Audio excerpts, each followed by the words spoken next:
Hello, we're here at WTM. I'm Daniel Scheffler, travel writer, and I'm with Sam Seward.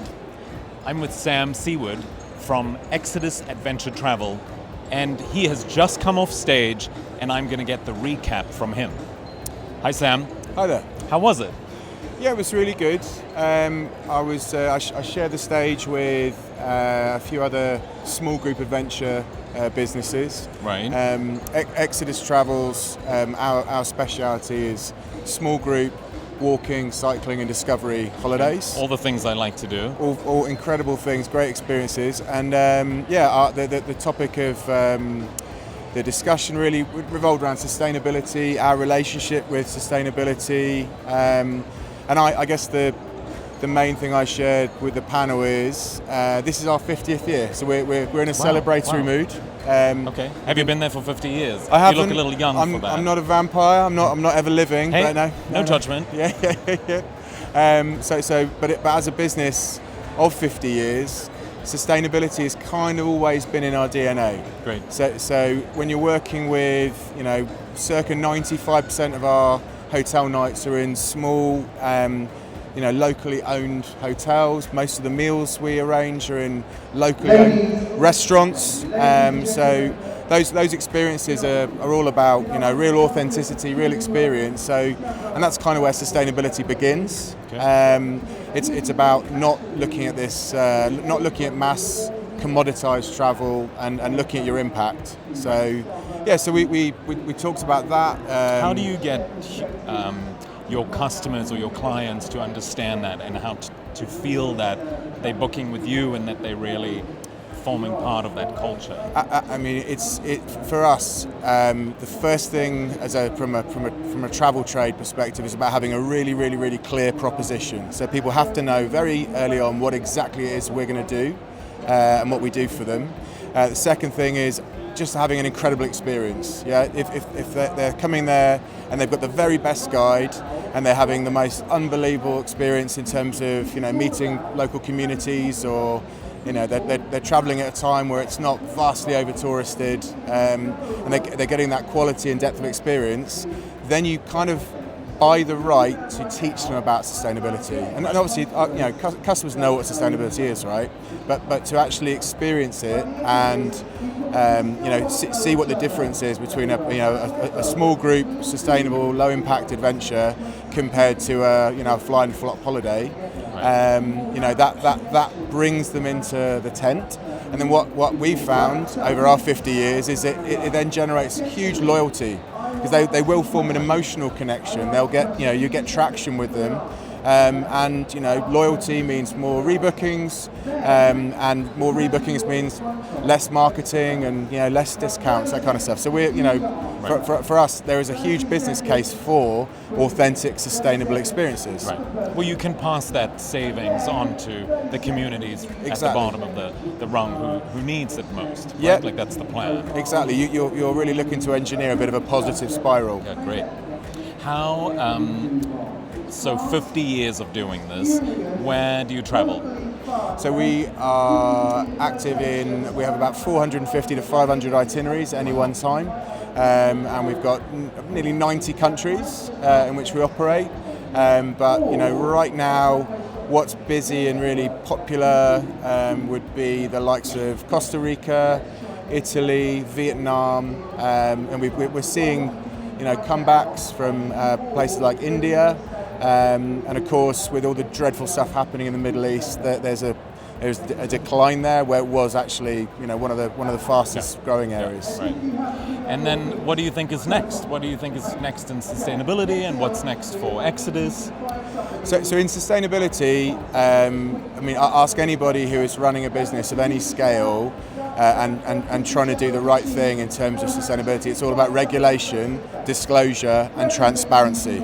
Right. Which is an enormous amount of work, and it's a bit of a it's a bit of a challenge in terms of trying to find consistency with methodology. So as a customer, it's pretty confusing to be confronted with different forms of carbon measurement or different terminologies about what sustainability is, green hotels, low impact. So yeah, the challenge is all about trying to develop a common framework that is consumer friendly and simple enough for them to understand. A bit like calorie counting on products on the shelf. That's a good analogy. People understand it; they know what that means, and that's the journey we're on, right? But it's a hell of a lot of work, and it's going to be a long time coming, for sure.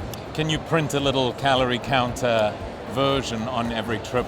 So we carbon label every single trip that we sell. And actually, to the credit of our competition, so do a lot of our competition, right? It's become I think, an important sort of hygiene point for us as a small group adventure category.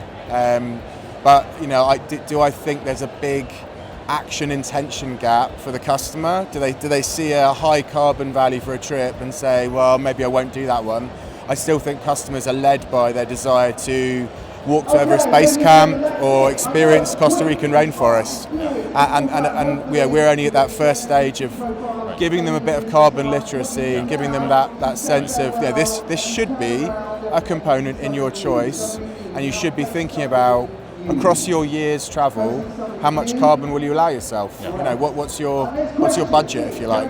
Well, I guess the category is still doing some branding and sort of some awareness before it can become very specific. People sort of are aware of it, but I don't know if it's necessarily affecting every choice they're making, right? I still, like today, I had a coffee and the person's like, did you bring a refillable cup? And I'm like, no, I've just landed from the airport. I do not have a refillable cup.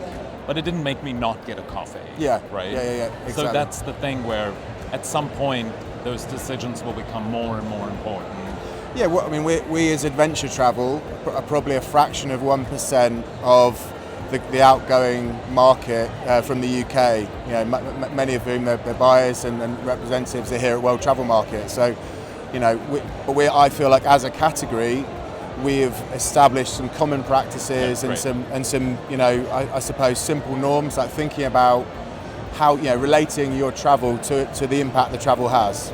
Or in our case, we do extra things. So, for example, we will rewild 100 square meters of the Apennines in Italy for every passenger who travels with us. We're doing that to try and build a sense of connection to the natural world. 94% of our trips include an experience which will visit pristine natural environments and the natural world generally. So we know that is a very high priority item for our customers, protecting the natural world.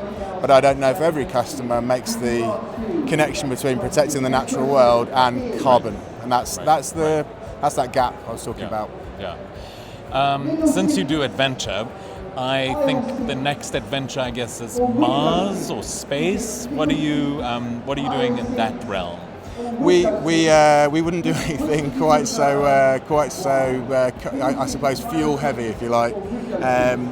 What if we can go to space sustainably, like on some? If we can go to space sustainably, I'll be on the first rocket. Oh, I'm great! Sure it'll be Call Elon Musk. I don't know if he's. Yeah. I'm sure he's got a plan for this. Absolutely. No, I'd be there like a shot if it wasn't for the toll it would take on the planet, for sure. But I think adventure as a category is evolving, right? It's becoming a brilliant way of travelling to destinations off-peak, so you can experience different sides of destinations.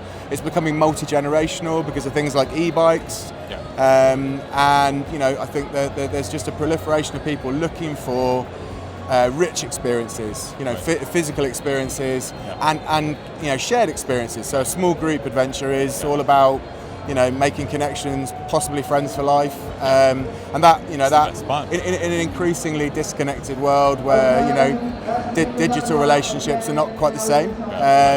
That for me is a huge opportunity for growth for our whole category. I think the whole thing about adventure travel is like when you're in that physicality of travel and not on a bus or not on a group bus, you're actively inside the adventure, and that changes the whole experience, right? Like that's, I think, what people want if they physically can do it. I mean, that's the ideal. I think walking through the countryside with the local guide, or So, I did a trip cycling through Puglia with a local guide who grew up in the area, and you're stopping at the places, they're like, oh, we'll go here, and I know the owner, and we'll have a coffee there, and he'll talk about this and this. This is dream travel. Travel. But it's about it's about engaging, and that's I think that's the difference in categories, for sure. Yeah, I love that. What else do you want to tell me, Sam? I would say we've covered everything pretty extensively. So enjoyed the conversation. Thank you very much. Thanks, Sam. Well, thanks for joining us here at WTM. See you later.